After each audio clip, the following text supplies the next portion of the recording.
Bonjour à tous et bienvenue sur boursicoté.com pour cette nouvelle analyse technique du CAC 40 en point matinal avec une configuration qui continue ici dans le petit mouvement de consolidation que nous avons actuellement, puisque on avait en surveillance ici la zone des 6690 points. Cette zone a été cassée, on a eu une ouverture sur gap baissier ce matin, ce gap est désormais comblé, mais il semblerait que l'on passe ici durablement sous la moyenne mobile 20 exponentielle. Alors, on avait énormément de signaux d'affaiblissement donc sur les jours précédents, et bien on confirme ici avec une poursuite du petit mouvement baissier que nous avons ici et qui pourrait nous ramener donc sur la zone des 6650 points.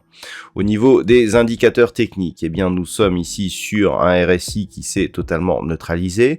Au niveau des histogrammes du MACD, et bien on a une dynamique ici qui est toujours baissière mais avec peu d'amplitude. Lorsque l'on élargit ce graphe, on peut constater ici que alors que nous avions ici des points hauts qui étaient en ascension, c'est-à-dire avec une progression haussière, et bien ici les points hauts sur l'indicateur RSI sont baissiers, ce qui nous indique une divergence qui traduit donc un élément d'affaiblissement de cette dynamique. Donc clairement, on est sur une configuration qui valide totalement la rupture ici que nous avions eu du support oblique qui s'était fait aussi sur un gap. Le gap a certes été comblé, mais il a marqué un changement je dirais de dynamique qui était déjà perceptible auparavant. On est donc sur une neutralisation de la tendance, c'est le signal que nous enverrait le marché si on venait au contact ici de la zone des 6650 points, sans parvenir à repasser ici au-delà des 6751. L'ouverture ici sur gap qui avait commencé à valider la rupture de ce niveau a été invalidée puisque le gap a été déjà comblé très rapidement et on est rapidement aussi revenu sous cette zone des 6751 qui a depuis agi comme résistance. Alors on a eu une forte baisse sur les indices américains hier, ce qui a expliqué donc cette ouverture sur gap.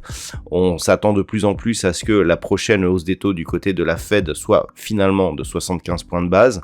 Au niveau des valeurs, nous avons quelques valeurs qui parviennent à tirer leur épingle du jeu, comme Bouygues qui gagne 1,17% au lendemain de sa forte baisse, AXA donc 0,93, derrière nous avons Orange, Airbus, L'Oréal ou Saint-Gobain.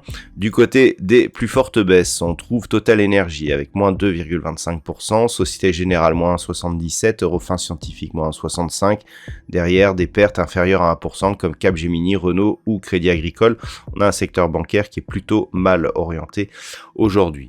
Donc, comment appréhender la séance du jour? Alors, nous avons une zone que l'on va pouvoir surveiller aujourd'hui, c'est la zone des 6690 points. Cette zone ici, je vais vous la matérialiser, voilà. Si on a franchi donc cette zone sur gap baissier, mais on est repassé au-dessus. Donc clairement, c'est une zone intraday. Tant que l'on reste ici depuis cette attaque au-dessus de cette zone, quelque part, on est sur une neutralisation. Donc là, sur un mouvement intraday, on est sur une neutralisation de la dynamique. Malgré tout, on restera dans une tendance baissière par le fait que nous avons un nouveau plus bas significatif de tendance très court terme. Par contre, si on repasse rapidement sous cette zone, l'objectif c'est un retour ici sur cette zone horizontale des 6650 points.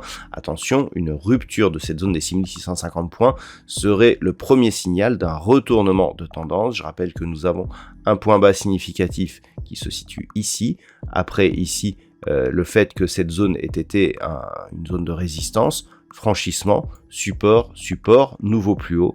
Si on casse ici cette zone de plus bas, et bien clairement on sera sur un retournement de la dynamique suite à la sortie ici, à la cassure de cette oblique. On était sur un support, on casse l'oblique, cette zone a plus ou moins servi de résistance, on était quasiment dans l'épaisseur du trait. Là on commence à s'écarter. Si on casse un plus bas significatif, et bien c'est un signal très technique de retournement de tendance. Auquel cas on pourra viser un retour sur la zone des 6590, voire ce point bas ici à 6520. Par contre, si les cours persiste à évoluer ici au-dessus des 6690, l'objectif est un retour sur la zone des 6750.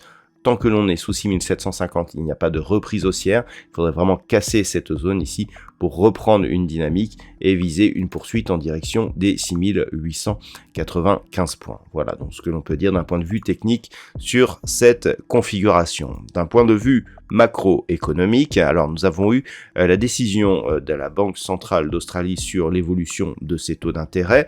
Donc on attendait une hausse des taux à 3,1%. Eh bien c'est les taux qui ont donc été diffusés cette nuit.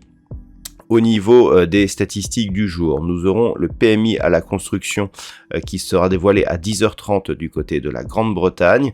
Et puis, outre-Atlantique, eh bien, nous aurons l'indice PMI Ivy qui sera diffusé au Canada à partir de 16h. Et à 18h, nous aurons les perspectives de l'énergie à court terme définies par l'EIA. Dans le contexte toujours très tendu en termes d'énergie, eh bien, on pourra avoir, pourquoi pas, un petit peu de volatilité suite à cette perspective. Voilà donc ce que l'on peut dire pour aujourd'hui. Je vous souhaite donc une bonne séance. On se donne rendez-vous dès ce soir pour toutes les autres analyses techniques du site boursicoté.com.